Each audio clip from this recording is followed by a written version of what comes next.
Hey y'all, it's K-Bird Tweets, and this is Peace, Love, and Baseball.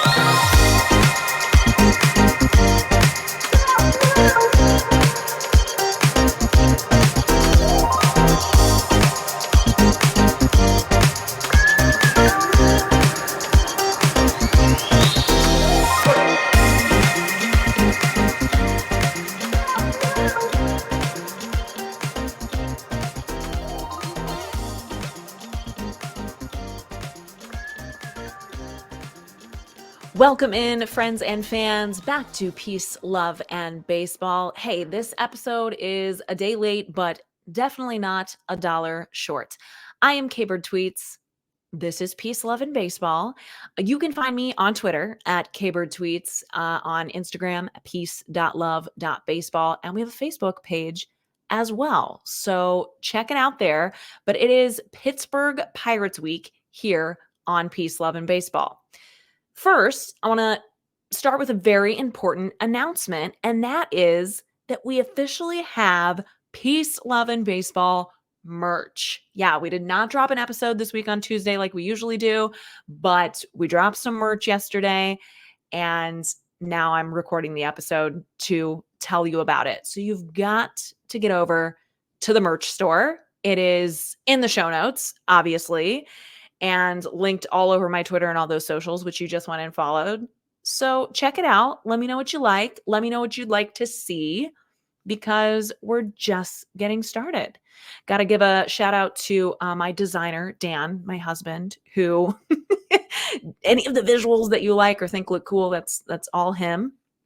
But anyway, our team feature segment featuring the Pittsburgh Pirates, as I mentioned, is going to be a little bit different this week, hopefully a bit more engaging and lively. So we will be joined in a bit by Scott and Adam from the Bucco Banter Podcast. And instead of me just like droning on about Pirates history and all that I've researched for you, I'm still gonna kind of do that, but we will bring them into the conversation and get their perspective along the way.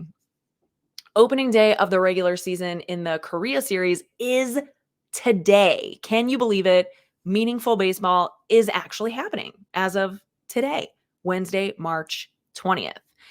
I myself am getting ready to travel to the East Coast for a little trip. While I'm there, I am going to take in opening day with the Lehigh Valley Iron Pigs, which is the AAA team for the Phillies up in Allentown, Pennsylvania, as well as hopefully hit up a Phillies game while I'm there. And I will be back in the Midwest in time for opening day at Busch Stadium the first week of April.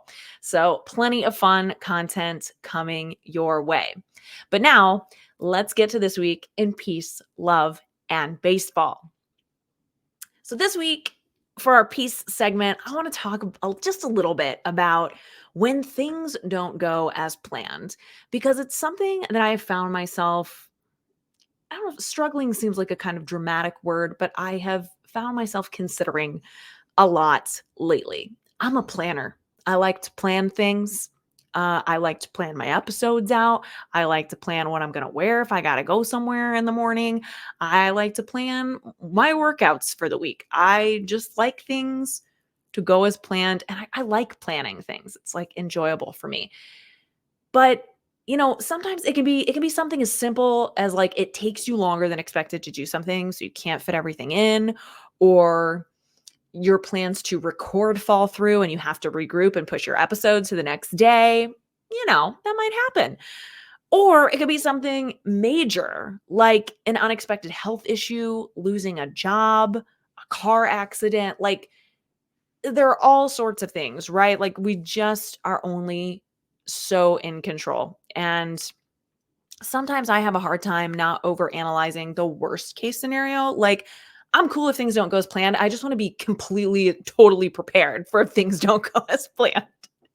Like, for example, right now we are looking into, buying a house maybe sooner rather than later. And if it's one of those things, like, you just don't want to be blindsided by a number of things. You want to be well researched and prepared and make smart decisions. But there's just like only so much you can plan for. Like, with anything. And I don't know if it is working from home that has made me feel like I'm a little less adaptable to things these days. I always end up being totally fine. Like when it actually happens that things don't go as planned, I pivot, cool, can totally roll with it. I have had so many different, whether it be just positions at work or the fact that I like moved to New York City right out of college and I mean doing live theater, like you have to be able to just be adaptable in that way. And that's something that I always thought that I was, but I'm like, am I like so soft and unadaptable now that I don't leave my house that often? Like maybe that's it. I don't know. But what I have had to tell myself more recently, or it seemed more often recently, is that the only thing that is certain is change, and that not everything will go as planned, but we can do our best to stay present, to be as adaptable as possible. And when you think about it, that's really all that our favorite baseball teams can do as well. It is that time of the season where we are seeing injuries start to happen. We're seeing and hearing that some of our favorite players are not going to be on opening day rosters, but players are going to get hurt or they're going to just underperform or overperform. But the only thing that is for certain is, come opening day, that a lot of unexpected things will happen throughout the course of the season, and a lot of things will not go as planned. And the same way that it only serves you so much to be prepared for things to change and not go as planned, we can't expect teams to just stock these rosters as if all of their everyday players are going to get hurt or, they're not going to have their ace in their starting rotation. Sometimes things just don't go as planned, and that is part of life. So I guess in terms of baseball, I would say do not give up on your team before the season has even started, even if injuries have got you down and out. We did talk a lot about the current injuries and states of things like that on this week's episode of Bourbon and Baseball. So I'll direct you over there and throw that latest episode in the show notes for you. If you want to hear more about our takes on that and just kind of get up to speed with it as we get started to really hit the ground running here in the regular baseball season. But this week in love, let's hit a little love, and we're going to talk about holiday celebrations because, of course, we just had St. Patrick's Day over this past weekend, and I was posting, I was drinking my green beer.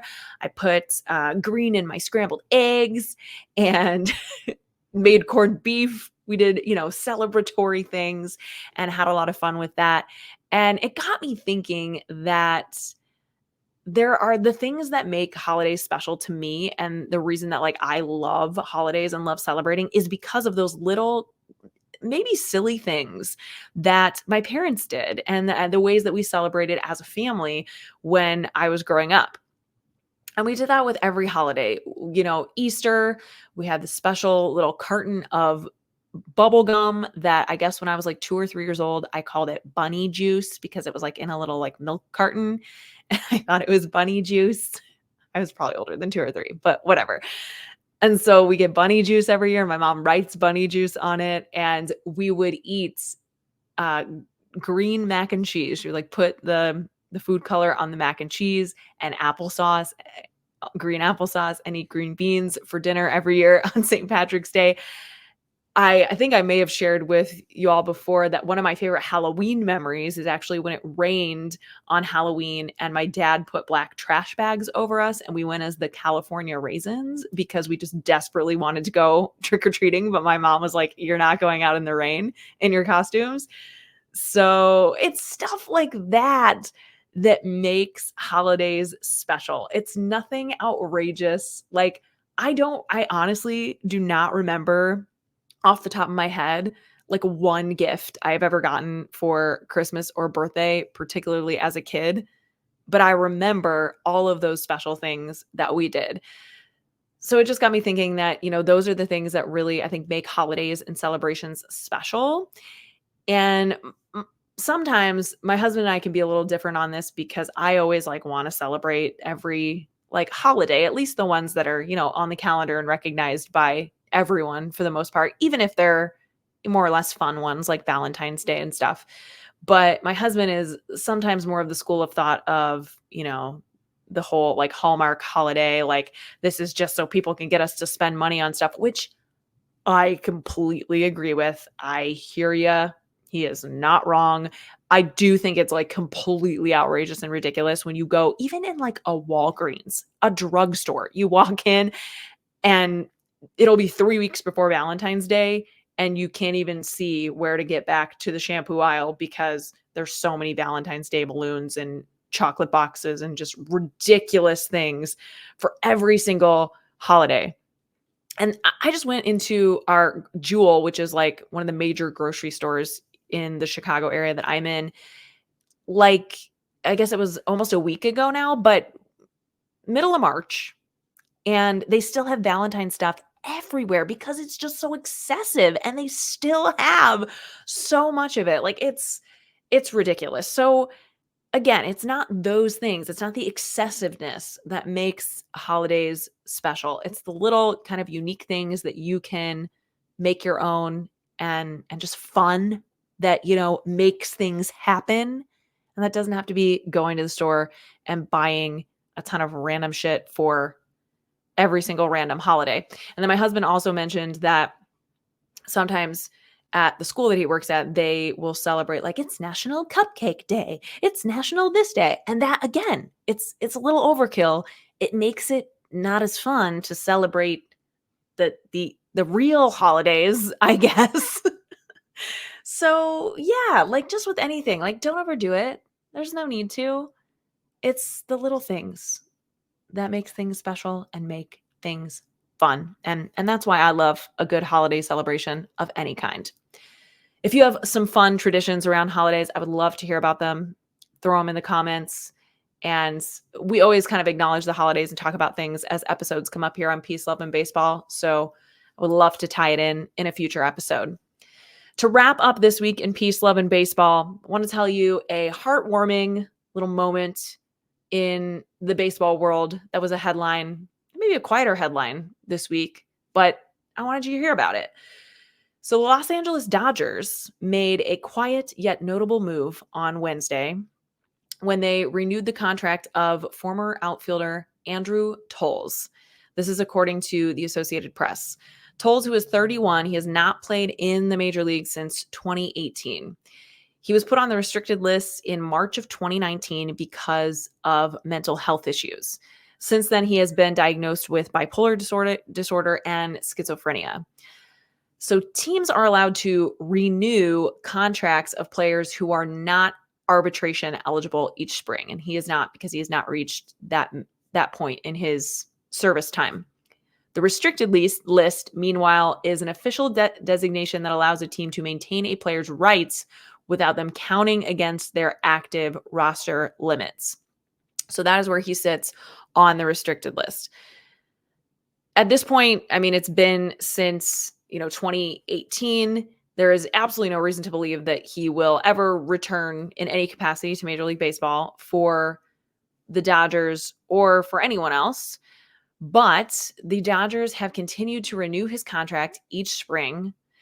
They are renewing it at $0. So I do, do want to make that clear. They're not paying him to not play, but in a sense they are, because they have renewed his contract exclusively so that he maintains his health insurance. It is a very and surprisingly decent act in this industry, this multi-million-dollar, really billion-dollar industry that, quite honestly, we talk about plenty of the ways that they lose touch with humanity in professional sports. Toles appeared in 96 games for the Dodgers from 2016 to 2018. He had a 111 OPS plus, and he even batted .462, slashing .467, .615 in the 2016 National League Championship Series. So made some noise if you remember back to that 2016 NLCS.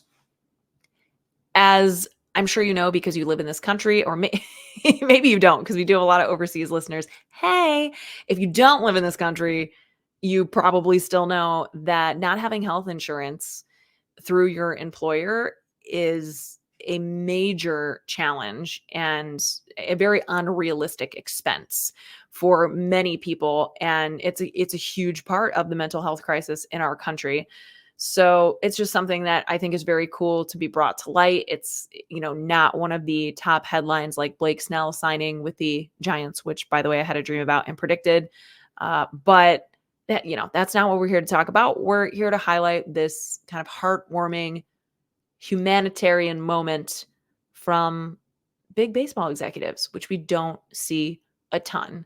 And for as much shit as I have given to the Dodgers in their ridiculous spending spree and all of that, I feel differently about them just from hearing about this.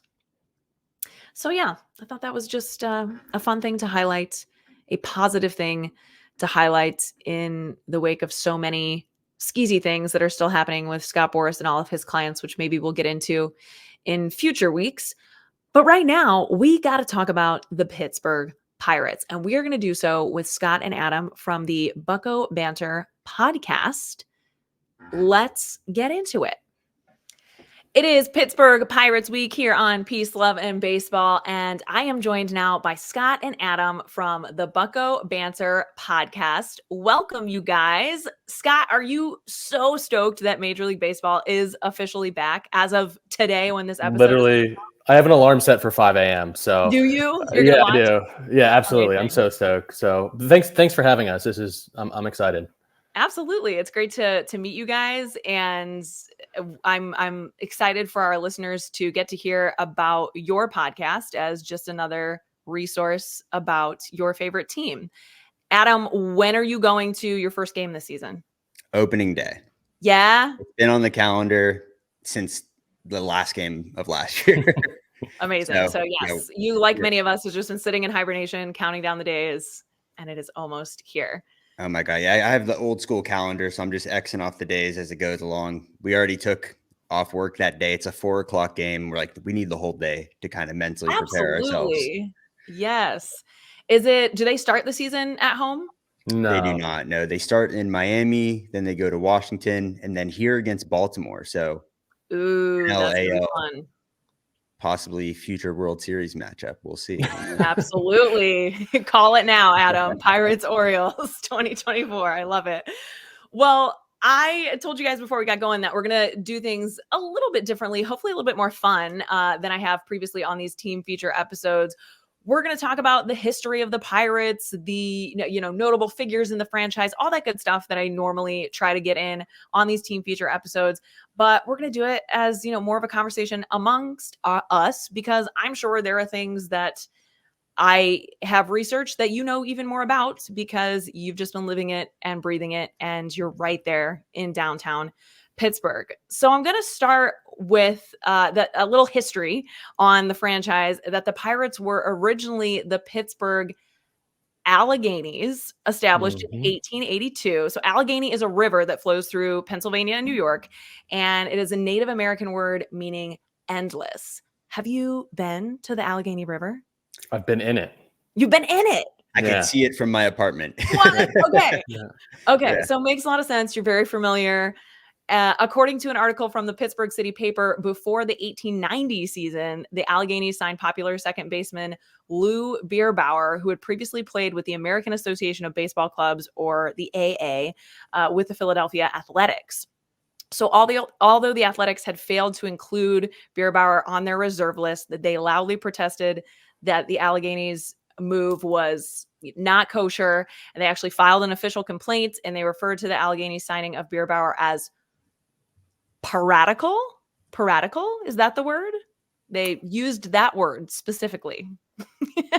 So more about this incident is actually covered in length in the book The Beer and Whiskey League by David Nemec, which was written in 1994. Have y'all heard of that book? Have you read it? Have not. I've not heard it, no. Good history here, I guess. But long story short, it quickly escalated to some serious bad vibes between the leagues that ultimately contributed to the demise of the American Association of Baseball Clubs League. So the Philadelphia Athletics were no more. Although the Alleghenies were never found guilty of wrongdoing, their alleged piratical act gained them the occasional nickname the Pirates starting in 1891. So within a few years, the nickname caught on with the Pittsburgh newspapers, and the nickname was first acknowledged on the team's uniforms in 1912. Did you know, Adam, that is how the Pirates got their name? This is all new knowledge to me. Scandal. Same. I am super happy we came on today. Well, I've taught us all something, but like that's so weird and so random. And I never would have guessed that. I mean, it's a great team name and a great kind of mascot. But Scott, tell us, like, how did you become a Pirates fan? Oh boy. Good question. So I was born and raised in Pittsburgh. I grew up like an hour north of the city. And Pittsburgh is just a very passionate city. You see that with the Steelers, with the Penguins. It's very sports oriented, community oriented. And I would just go to so many games. Growing up, my mother's family was from here, but my dad's family was not. They're from Boston, actually. And my mom would tell me stories of sitting outside of Three River Stadium waiting for Roberto Clemente as a child. And she like fell in love with him. So I wore number 21 all throughout like little league to high school. And I tried to in college, but the number wasn't available. I was really upset about it. So yeah, the history, the tradition, and just, it's really easy to fall in love with a team in Pittsburgh because the fan base is so passionate. Yeah, my husband is from like the Cleveland area, so he grew up much closer to Pittsburgh than I have really ever been over here in Chicagoland. But he was telling me, yeah, like, Pittsburgh is like a hardcore sports city. Like everybody in Pittsburgh is a sports fan. Adam, how did you become a Pirates fan? Pretty similar story. Born here, lived here till I was 10, moved away for a little bit, but you could take the kid out of Pittsburgh. You can't take the Pittsburgh out of the kid. So first thing I had on as a kid was a Pirates onesie and then a terrible towel in my hand. So right off the bat, they kind of, you're in it for life, whether it's good or bad, you're kind of stuck with it. But just growing up, I always had season tickets.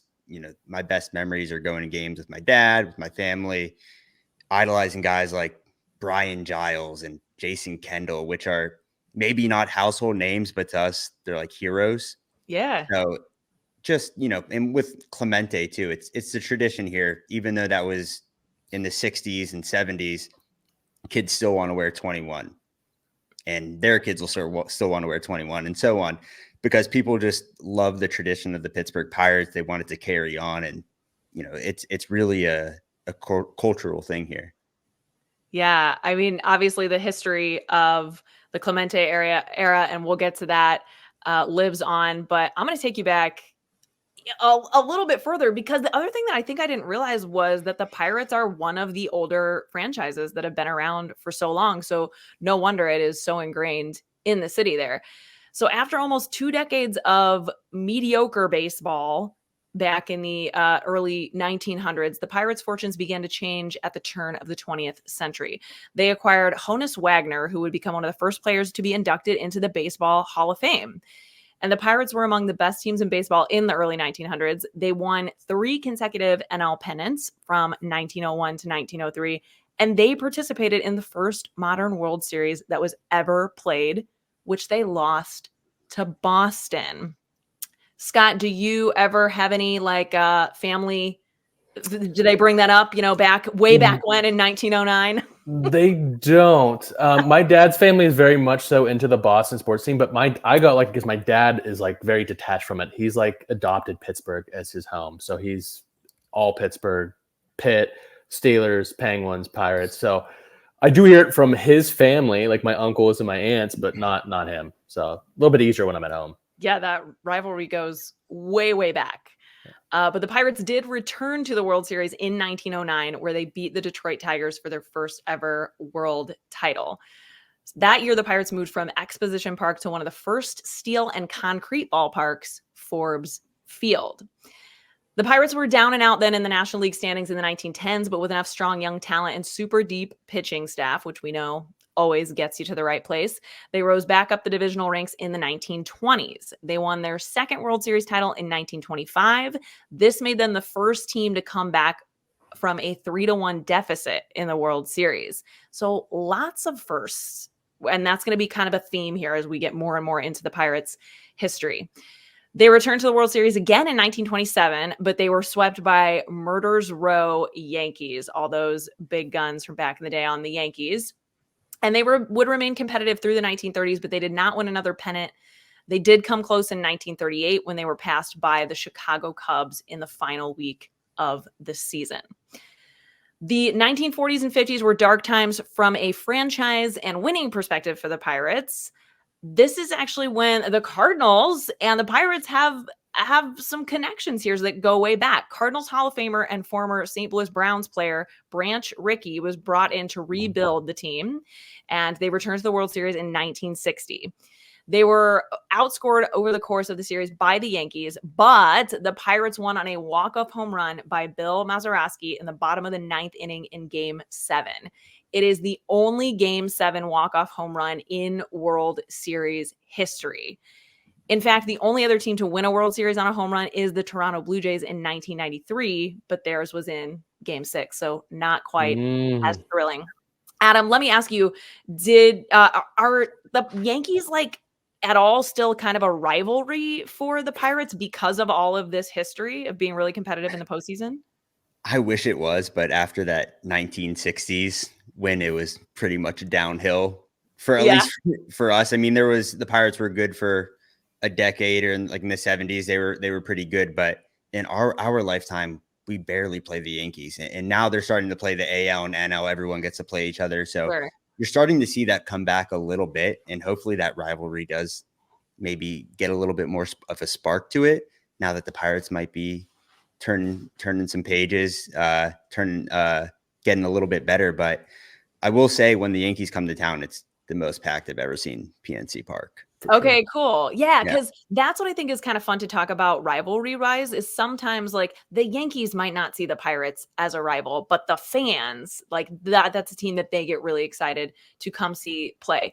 Scott, are there other teams that it's like that, where the atmosphere is just a little bit different when they come to town, that you would consider more of rival teams, at least from a fan perspective? Good question. I think, obviously when the Yankees and Red Sox come to town, you get a lot of excitement and fans come in, because a lot of people, when the Pirates were bad for a while, they adopted one of those teams, I would say. But I would say the Central teams are our biggest rivals, obviously St. Louis, Cincinnati, I would say probably a little bit more. The Cubs, the Brewers. There isn't much of a regional rivalry, which I wish we had. The Phillies and the Pirates don't really have much of a rivalry. And then Cleveland, we have the football rivalry with Cleveland, and Pittsburgh and Cleveland don't usually like each other. But not much at different leagues and usually on different playing fields. So I would say mostly just the Central teams or division opponents. I am really interested to hear you guys. This is kind of off of our Pirates history a little bit, but how you feel about the balanced schedule and how you think. My hope is that it might take some time, but my hope is that it ultimately makes the Central divisions in both leagues have to kind of step up and be a little bit more competitive. How did you feel about it last year? And Adam, what do you think, moving forward? Do you think we could see that shift? Oh, I'm all for it. I am sick of seeing the Reds play 30 times a year at PNC Park. Every time we go, it's the same team over and over again. And, you're seeing the same competition. It's really hard to get a gauge on how good you are if you're playing the same team over and over again. And there's such a distinction between the AL and the NL. And now we've gotten rid of the DH. So I think we're becoming more whole as an entire league.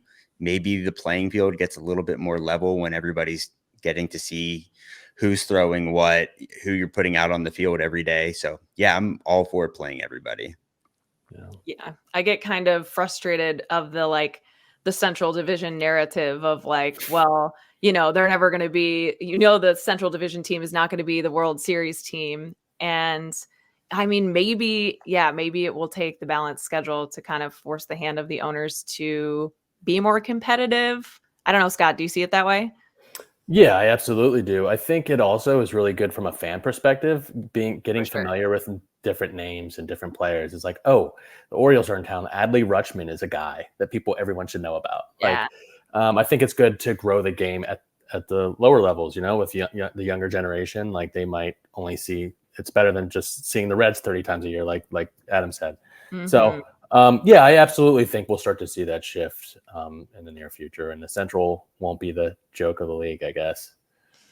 Maybe someday. It might take a while, but it is just something that's been on my mind, because my first thought last year when that all happened was like, maybe it's either going to like bring it out even more, or it's going to kind of force things to level out. But speaking of guys that everybody should know about, you both mentioned in your fandom about Roberto Clemente. And this is around the time in the Pirates history when right fielder Roberto Clemente leads the Pirates to remaining a strong team through the 1960s. And they return to the World Series they don't return to the World Series until 1971, but now they're playing in the new Three Rivers Stadium, which Adam mentioned as well. So the Pirates defeated the Baltimore Orioles thanks to Clemente's hitting and the pitching of Steve. Is it Blass or Blaze? Blass. Yep. According to the New York Times, the 1971 Pirates played the first all-minority lineup in Major League Baseball history, another first here for the Pittsburgh Pirates. That was on September 1st of 1971, and of course, Roberto Clemente was right in the middle of that lineup. Did you guys know that they were the first to have an all-minority lineup? Yes. Yeah, I feel like I've heard that before. So if I'm sorry to cut you off, Scott. If you go to PNC Park and you go on the Riverwalk, there's actually a huge plaque with the field, and they have each player that made up that lineup. Cool. Yeah, so something to be super proud of, especially in that era. Yeah. Tell me about the Riverwalk. What is the Riverwalk at PNC? So the Allegheny River is, if a guy hits a home run over the right field wall, it's probably going in the Allegheny River. It's right behind the ballpark, and there's just a path that is right along the river that people can walk on. Outside of PNC Park, like Adam said, there's plaques, and now they have a bunch of retired numbers up along the hillside up from the Riverwalk into the left field or the center field gate. But you can take that walk all the way down the Heinz Field where the Steelers play. Like, it's along the whole river. It's really cool. Okay, cool. So lots of history to kind of uncover there for sure. Well, I'm sure, even a casual baseball fan has probably heard of Roberto Clemente because of how they've kept his legacy alive in the game today, but they might not realize that, not only was he an awesome human being and, made an impact in his charitable efforts, he was an incredible player, like unbelievable. Clemente was an all-star for 13 seasons. He was selected to 15 all-star games. He was the NL most valuable player in 1966. He was the NL batting leader in 61, 64, 65, and 67. And he was a Gold Glove Award winner for 12 consecutive seasons from 61 through 72. His batting average was over 300 for 13 seasons, and he had 3,000 hits during his major league career. He was also, as we mentioned, a two-time World Series champion. And Clemente was the first player from the Caribbean and Latin America to win a World Series as a starting position player when they won in 1960. And then he was also the first of his lineage to receive an NL MVP and the first to receive a World Series MVP award in 1971. What we know him for, really, that is kept alive in Major League Baseball today, is the charity work that he was involved with in Latin America and the Caribbean countries during the off seasons. So he often delivered baseball equipment and food to those in need. And in 1972, he died in a plane crash at age 38 while en route to deliver aid to victims of the Nicaragua earthquake. The following season, the Pirates retired his uniform number 21, as we've mentioned, and Major League Baseball renamed its annual Commissioner's Award in his honor. So that is now known as the Roberto Clemente Award, and it is given to the player who best exemplifies the game of baseball, sportsmanship, community involvement, and the individual's contribution to his team. Scott, is there other special things around the season? Obviously, we have Roberto Clemente Day throughout Major League Baseball, but is it even more, I imagine, even more of a legacy and thing that is kept alive at PNC Park day in and day out? Oh my God, yeah. It's a big thing on Roberto Clemente Day. It's definitely a big event. There's also, I want to mention the Clemente Museum in Pittsburgh, which is one of my favorite places to go. Nice. I've actually gotten to know the owner of the museum, and he's very involved with the Pirates. He was actually a professional photographer, and he just started collecting memorabilia, and now he has this relationship with the Clemente family. and he has an old firehouse that's not too far from the ballpark, and it is one of the coolest places in the city. He has a wine cellar in the basement, and he names every bottle after a certain player. Oh, cool. Visiting teams will come in and they'll buy a barrel, and like different players, like Anthony Rizzo has done so, Garrett Cole. So the Clemente, the life of Roberto Clemente is definitely something that we're reminded of every day in the city in many ways. That's awesome. Adam, was he like the first Pirates player? Do you remember like when you learned about him as a kid? Absolutely. Probably every book report I ever did growing up was about Roberto Clemente, and Scott probably has the same stories. Yeah. It's, just to get to the games, you have to cross the Clemente Bridge that's attached to the stadium. And then that leads to the Clemente statue that's right there. It's ingrained as a child. This is who you want to model yourself after. Not only, every kid wants to have the talents of Roberto Clemente, of course, but more so just the humanitarian that he was and the individual that, he was in the Pittsburgh community is really why his legacy has lived on for so long. For sure. Well, I feel like this is a good time to ask you guys this question, because I think that this can give you a lot of insight into the culture of a team. And obviously Roberto Clemente is still a huge part of the culture of not just the team, but the city of Pittsburgh. But let's have a little fun with this, because, it's no secret that the Pittsburgh Pirates of these days are not ones to go out and, sign a Bryce Harper or, a Cody Bellinger or whoever in the offseason.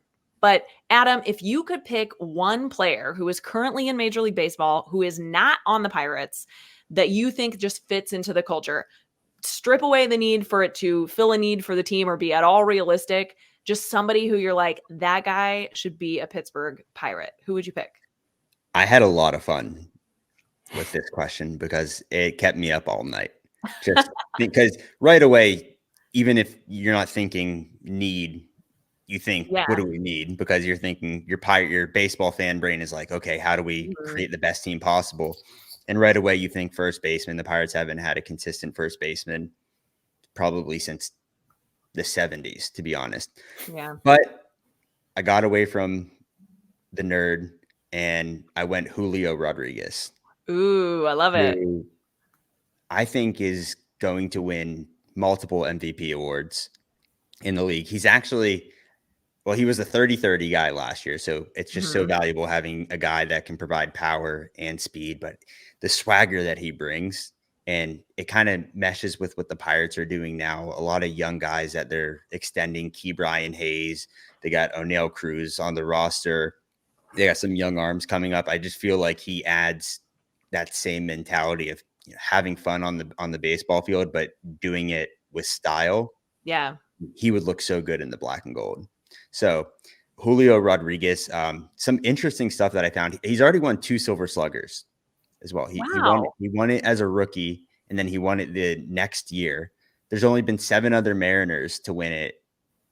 2 Silver Sluggers, which was Griffey, Edgar Martinez, A-Rod, Ichiro, Brett Boone, and Nelson Cruz. Pretty good company. Pretty good company. And then there's only been 5 players to do it in their rookie season and then the very next season. And some of those players were Mike Piazza, Mike Trout, Corey Seager, and Julio Rodriguez. Amazing. So he also puts on a show during the Home Run Derby. I just feel like he adds that energy and that swagger that you need to have on a winning team. So if the Pirates want to go out and get Julio Rodriguez, I'm all for it. Come on down. Starting the campaign now. Well, he also just has that, like, such a warm smile, seems like a heart of gold type of guy. So I could see him fitting in a number of ways. Okay, Scott, time for your pick. Who'd you go with? All right. So when you think of Pittsburgh, you think of blue collar, like hardworking, lunch pail, it's guys that are going to bring a little bit of FU energy, I guess. Sure. I think of AJ Burnett was like a person I thought of that really embodied Pittsburgh. And I really wanted to go with Garrett Cole, but he's already played here. So I'll go a different direction. And not realistic, but still he brings this energy. I'm going to say Bryce Harper, because one, he'd feel the need at first base, like Adam said. But two, he brings so much energy and excitement. And this city would thrive off of that. He seems like a guy that's going to go to work every day and give 110%, and do it with a little bit of swagger too. So, yeah, he is like a sports towns player, 100%. I don't really see him in LA either. Like, he's in Philadelphia, which is a big market, but I think he would thrive in a small market like Pittsburgh. No, you're right. He's too gritty for LA. Gritty. Like, that's a good one. Gritty. I like that. Himself. Yeah. And be even more of himself probably in a smaller market. That's a good point. For sure. So despite Clemente's death after the 1972 season, the Pirates were one of the most dominant teams of that decade. They won their new division because now they're in the National League East in 1970, 71, 72, 74, 75, and 79. So I'm excited to point this out for you fellas, because I'm sure, you're younger than me. You have not grown up in this era of the late 70s, but maybe your parents, grandparents are like, no, there was a time. Trust me. And during this time, the 1979 Pirates were nicknamed the Lumber Company, and they adopted the disco song "We Are Family" as the theme song of the team. So I gotta know, do they still play this song at games? Yeah. They do? Oh, yeah. Not all the time, but like we're definitely reminded of it quite a bit, I'd say. Yeah. Yeah, they still have the 70s throwback jerseys that they sported for a while. Their City Connects are kind of modeled after those 70s teams. I won't get started on our City Connects. Pretty disappointed in them. Hopefully we get a redo. But they have the "We Are Family" shirts still in the store that sell. I have one myself. Oh, it's so fun. It's definitely one of the better eras of the Pirates. That's awesome. I definitely never knew that, and I'm a big disco fan, so love to hear that. The Pirates team came back from a 3-1 deficit again in the 1979 World Series, where they beat the Orioles. So I like that we just put that out there, Adam. Maybe us here together talking about all this Orioles Pirates energy is gonna bring it back in action sooner rather than later. Yeah. But this was their 5th World Series championship. During the 1979 championship season, a Pittsburgh player was designated as most valuable player in every available category. So they just had all the best guys to no doubt make up a winning team. They had the All-Star Game MVP, Dave Parker. They had the NLCS MVP and Willie Stargell. They had the World Series MVP, also Willie Stargell, and National League MVP, Willie Stargell, who he shared it with Keith Hernandez of the Cardinals. So the Pirates kind of rebuild and sink into mediocrity in the 1980s, but they returned to postseason play in the early 1990s behind young players you may have heard of, like Barry Bonds, Bobby Bonilla, and Doug Drabick. And the Pirates won 3 straight division titles from 1990 to 1992, but they lost in the NLCS each time. They were within 1 out of advancing to the World Series in 1992 when they were eliminated. That's brutal. Several of the team's best players, including Bonds and Drabick, left as free agents after that season. So this is where we kind of start to see this recurring theme with the Pirates finding success with young, fresh players and then kind of sinking back as those players gain national attention, free agency, and move on. So let's talk about maybe some current players in the Pirates system that you are excited about that we might not have on our radar, because we just talked about how, they're not signing a Bryce Harper, they're not signing a Julio Rodriguez, but we know there's some guys to be excited about in there. Adam, who is someone who you're really hype on right now in the Pirates system? There is a lot. Before I get into that, I will say Pirates fans have not forgotten about those Braves Pirates series. It still haunts everybody till these days. It really does. It's and that because that was probably the last winning season we had for 20 years. Yeah. Until the next one.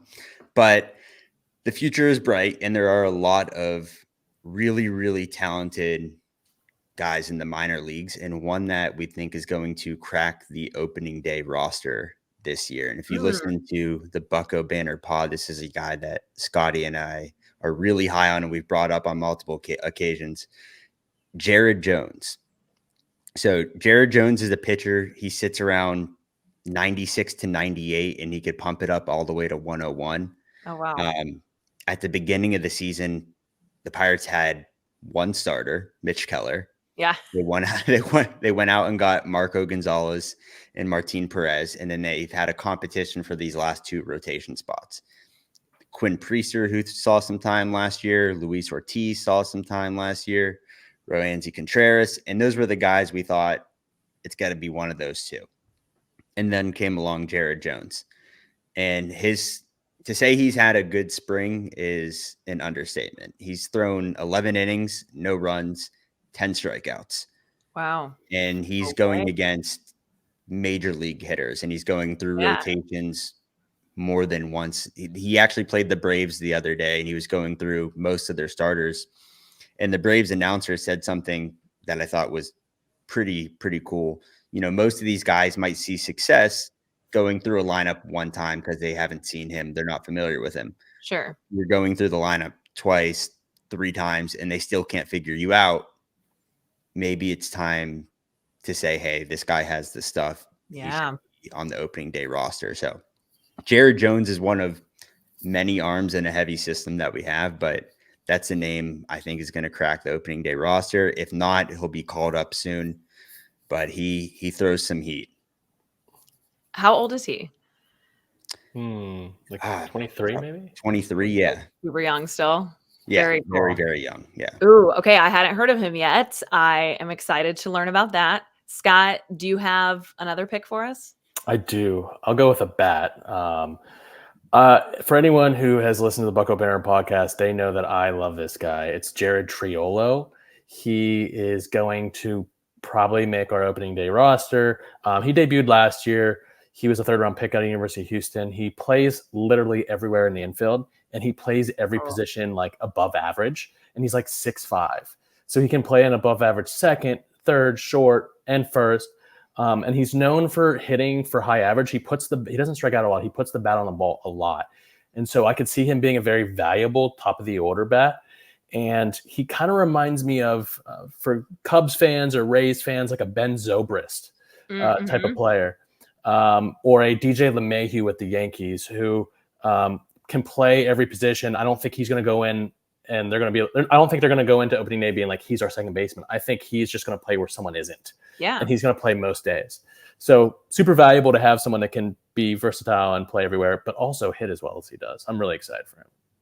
I think those kinds of players are very valued in the game, like right now, maybe more than they have been recently. I think we went away from him for a little bit. Now we're coming back. Yeah.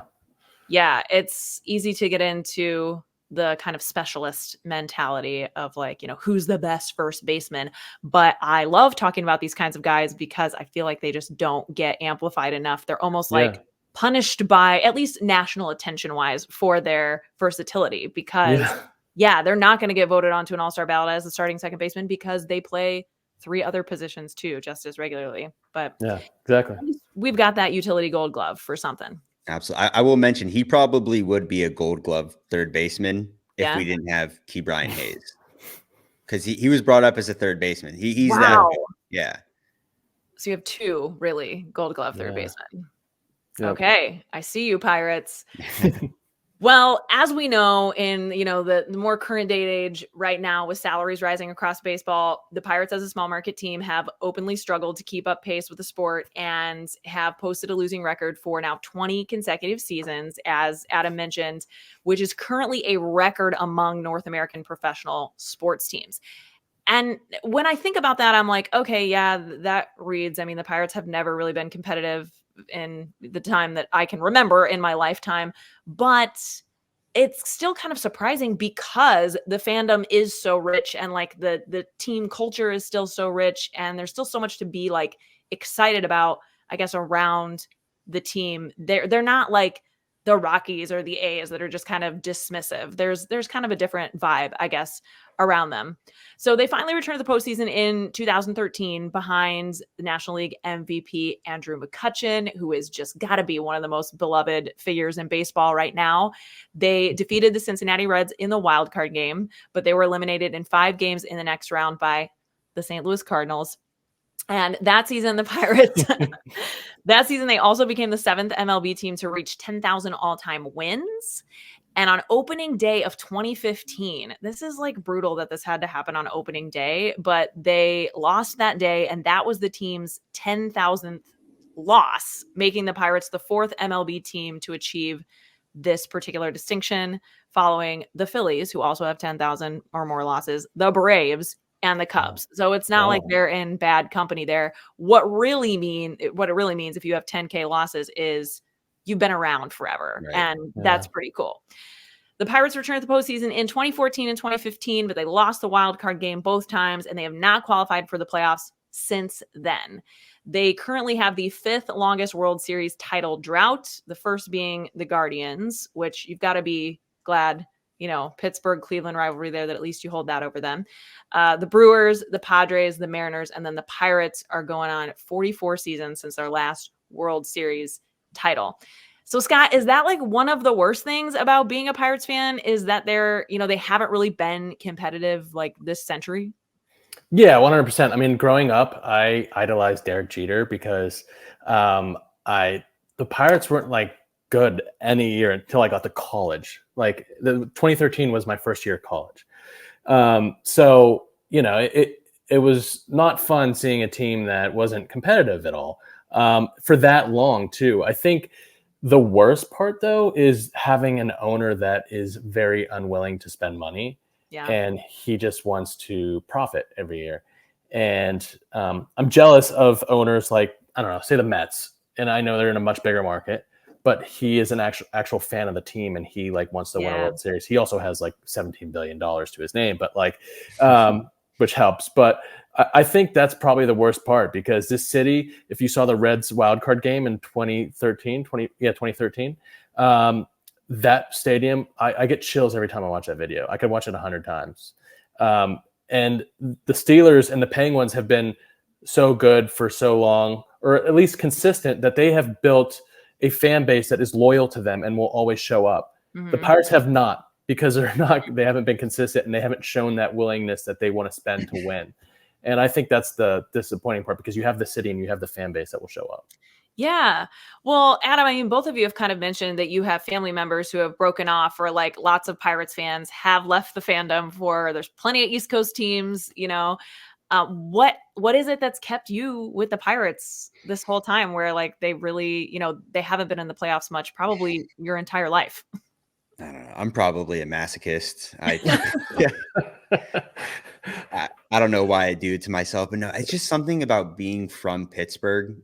You like really just try and embrace it and embody what it means to be kind of a blue collar, as Scotty mentioned earlier, hardworking. And those kind of people don't abandon somebody when maybe they're down and out, and just sticking with it. Having the best ballpark in the country doesn't hurt. Win or lose, it's so enjoyable to go to the games and just walk around the stadium and see the skyline. But really just it's hard for us as Pittsburghers to put on any other color besides black and gold. We're the only city where every major sports team has the same colors. So it's kind of just, it's either black and gold or it's nothing. And as long as the Pirates are wearing black and gold, I think people are, for the most part, going to be bought in. But as Scott mentioned, just having that trust and the loyalty to stick around because they're not really doing anything. They're being cheap. I think a good example is that if you come to Pittsburgh, which you definitely should, and we'd be more than happy to show you around. If you go to the Strip District, it's Pirates, Penguins, all this knockoff gear everywhere. It's where you go to get your cheap jerseys. They stopped selling Pirates jerseys because they said, and I wanted to get, it was a McCutcheon jersey at the time, or I think it might have been an Adam Frazier jersey, which is kind of a throwback for Pirates fans. Yeah. And I went in, I'm like, he's about to win the Silver Slugger this year. Why don't I see a jersey? They're like, oh, he's going to be traded in a month. They just stopped putting out Pirates jerseys because they're like, they're going to be gone in a year. So you can get a Clemente jersey. But that's about it. So hopefully now that they're extending some players, trying to build a core, fans are starting to gain that trust a little bit back and be a little bit more loyal to this team and trust the process a little bit. But Yeah, I mean, really, as long as they're wearing black and gold, I'm in. I was going to ask you, Yeah. like, if you mentioned like one of the best parts is obviously the ballpark, which we've talked a bit about, and they have played in a number of ballparks, some of which I kind of mentioned throughout. But yeah, they had Exposition Park 1 and 2 back in the 1880s. Recreation Park was 1884 to 1890. Exposition Park 3 was 1891 to 1909. Then Forbes Field from 1909 to 1970. Three Rivers Stadium was 1970 to 2000. Were you guys around, alive, old enough to go to Three Rivers Stadium? Yes.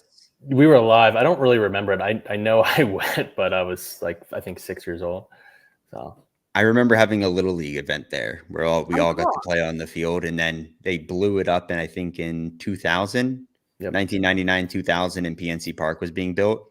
But Forbes Field, although it's gone, that's where you mentioned earlier, Bill Mazeroski hit the home run in 1960. They kept the wall up where the home run is hit. Okay. And it still has the ivy on it, and you can go up to it. You can go up right to the wall and touch it. And then the foul line leading up to the wall is in brick, and it goes all the way down to where home plate was. And home plate is still in the ground. Oh, wow. That's so cool. And it's on University of Pittsburgh's campus. The neighborhood's called Oakland. And where home plate is just in the middle of an academic building. So you can just walk over it a million times without seeing it unless you look down and you're like, oh, that's home plate of Forbes Field. So pretty cool that they kept that around. Yeah. I mean, there's just so much history within the franchise that, as you mentioned, it's tough to see them like just in such a, sports rich city to see that team specifically not being as highlighted. And it's because of a specific reason. But as you did mention, there are a number of exciting players to be excited about right now. Scott, do you have like a favorite player on the team right now? Great question. I mean, I think the fan favorite is Andrew McCutchen. Sure. But I am gonna have to go with Henry Davis. Ooh, okay. I'm really excited for him. He was our first overall pick in 21 out of Louisville. He's a catcher, and he embodies Pittsburgh big time. Like he's been down in Florida all off season trying to get better, and he's really stepped up as a leader, even though he hasn't been on the team for a full year. And I'm really excited for him because I think he's going to be someone that might have a jersey hung someday. I don't want to get ahead of myself, but he's I think the fans are going to love him. Adam, how about you? Is there somebody I know as someone who like covers baseball, it's kind of hard because you get attached to so many players, but is there somebody that you're like, if I had to pick one, my back's against the wall, who's my favorite player? Yeah. I will say another reason Scott loves Henry Davis is because Henry Davis is a huge Bachelor fan. and Scott's a big Bachelor guy, so we sometimes use some Bachelor banner on the show. I love that. I'd gladly come on for that. I did watch the Women Tell All last night. I'm up to date. So. I see. I haven't watched yet. Don't tell me anything. I'm actually very embarrassed to admit that. I don't know if I've ever admitted that on this podcast. It's definitely like a guilty pleasure for me, especially at this point in the franchise. Like, oh man, it's not gotten better. Let's just say. No. Weird, but we have Davis, big Bachelor guy. Yeah. No, we're getting weekly recaps from Scotty over here. But if I were to pick one guy, and I have two in mind, I'd probably have to say O'Neal Cruz.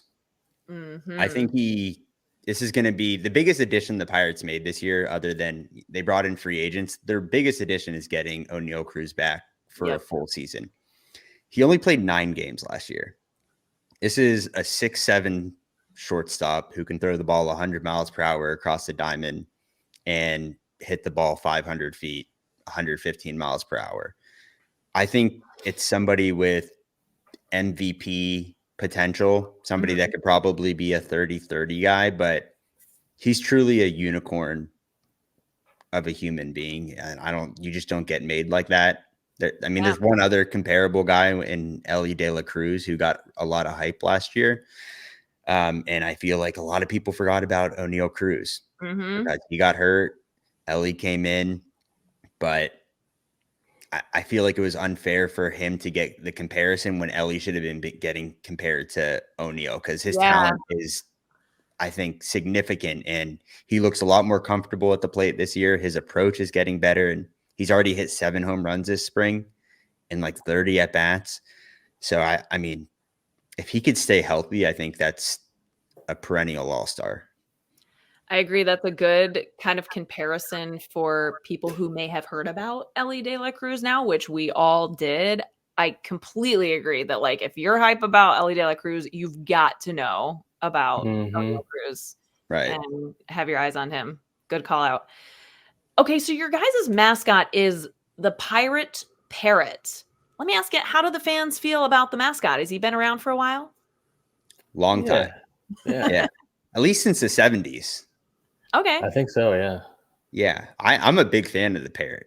I think it goes perfectly with the whole pirate theme. There's a classic a classic commercial of Andrew McCutcheon going into the ESPN offices with like a bunch of pirates and the parrot. He's like, plunder the locks, and they just like start grabbing everything. No, the Pirates have a lot of mascots actually that people don't know about. So we have the parrot, but we have the pierogies as well. Oh, okay. Yes, I have heard of this. Pierogies are so good too. Are pierogies like a Pittsburgh thing? Yeah, it's there's a big Polish population here. So okay, sure. Lot of pierogies, a lot of the concession stands, a lot of the delicacies around the park involve pierogies. So they fully leaned in, including the Pittsburgh pierogi race, which happens every single game in the bottom of the 6th inning. Yeah. There's jalapeno Hannah, Bacon Bert, Oliver Onion, sauerkraut Saul. We're missing one, Scott. I think so. I can't remember. Yeah. What is your like ideal pierogi? Would you're having a jalapeno one, a bacon one, any specific kind? Well, my favorite one is jalapeno Hannah, but I don't like. I think that's both of our favorites. We always root for jalapeno Hannah, but I would say bacon probably. I can't eat spicy foods. I'm not into the spiciness. So, but we do love Hannah. How about you, Adam? You're gonna root for Hannah, but like if you're having a pierogi to eat, just your classic pierogi. Yeah. I think I can enjoy a billion of those if you put them in front of me. But you put some pulled pork on a pierogi, and I mean, just incredible. All right, if you didn't already have me sold on coming to PNC, I've got to get there now. But these days, on their way to PNC for the season, the Pittsburgh Pirates are at spring training, which is in Bradenton, Florida.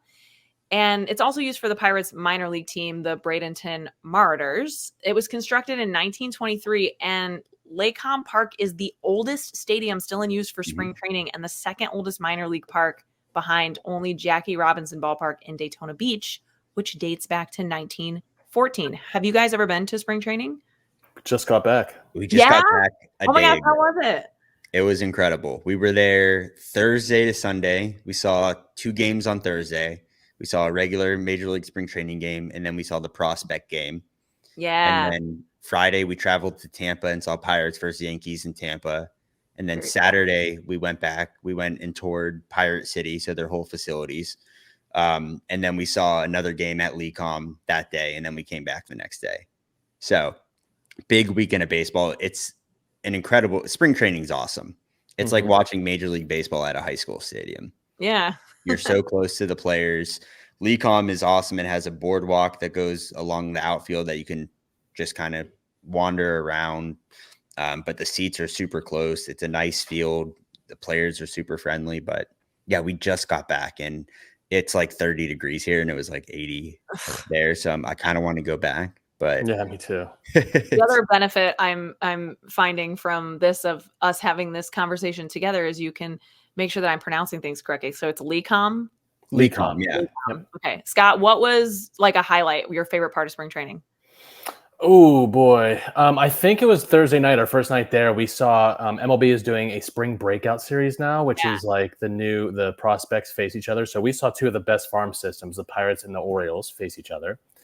And we got to see Paul Skeens, who the Pirates took first overall last year in the draft. And I've been telling everyone who's been asking me about it, like, it was the best pitching, 1 inning of pitching I've seen ever, like live. Like I'm not even joking. Like he looks that good. So we're really excited for him, to say the least. He is. Where do you think he's going to start? Because I'm going to tell us now about their minor league affiliates. Is he going to get some time in AAA? Is that where the We were plan thinking is? he might start in AA because it's better competition. AAA usually get a lot of guys that are, older, trying to make it back to the league. But he might go to Indianapolis. I hopefully he goes to Altoona because we could drive there in like a little bit over an hour. Ooh, okay. I was going to ask you that too, because we mentioned the single A team is in Bradentown. The high A team is in Greensboro, the Greensboro Grasshoppers in Greensboro, North Carolina, and the double A Altoona Curve. Where is Altoona in relation to Pittsburgh? Central PA. It's about 2 hours east. Okay, cool. Yeah. So you could totally go see Paul Skeens all the time. And then AAA is the Indianapolis Indians in Indiana. Do you guys attend many minor league games? Not really. Yeah. I mean, you're right there. You can walk to the NC. Yeah. Right, yeah. If there's a guy like Paul Skeens to go watch, I guess that'd be the reason to get out there, right? Right. We'll definitely be out in Altoona this year with a lot of the young arms that we want to see before they get to the big league level. But with the PNC Park so close, it's kind of hard to do anything else. I've been to quite a few minor league stadiums. I love minor league team names. I'm sure everybody has like their favorites. Mine is the Trash Pandas. Yes. The Baby Cakes. The Baby Cakes is a good one. Yeah, I just talked about the Trash Pandas recently when we covered the Angels, but yes, they are endlessly entertaining. I had not heard of the Grasshoppers before, so I thought that was Greensboro. Yeah, haven't been out there either, so maybe we need to make more of a concerted effort to see all these teams play. I mean, we have been down where the Marauders play. That's LECOM, so we just haven't seen them actually play a game there. But a lot of cool places. Well, a couple other fun facts and firsts, particularly for the Pittsburgh Pirates, to kind of wrap us up here. They were the first ever Major League Baseball game broadcast on the radio. It was a game between the Pirates and the Philadelphia Phillies back in August of 1921, and the Pirates won that game 8-5. And the Pirates are the first organization to sign players from both India and Lithuania. And they promoted, maybe you can help me say this, Adam, I don't know. His name is Gift Nihope, maybe? Ninjope. Yeah. Gift Ninjope from AAA to the Bigs, which made him the first African-born player to play in Major League Baseball.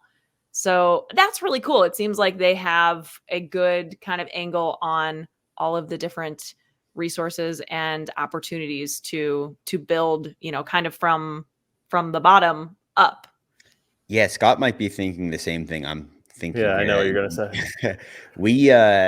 We have a really interesting prospect in the minor leagues right now named David Matoma. He's from Uganda. Oh, cool. So the Pirates have kind of found this pipeline of guys in that area, and they're kind of exploring. He would be the first Ugandan born, though. Right. I don't know where Gift was from, but I know Matoma is the first one to be signed out of Uganda. Yeah, he touches 101 miles per hour. Whoo. And he's like 5'8", Scott. 5'9". Yeah, he's not big. Oh, wow. Yeah, so the ball just flies out of his hand.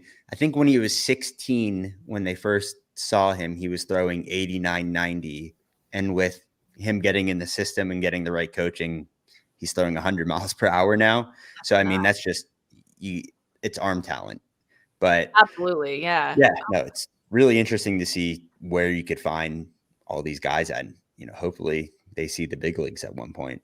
Yeah, it seems like that's definitely something that is more unique about the Pirate system than others. Okay, last question I got to ask you about, because I've seen this going around on social media recently.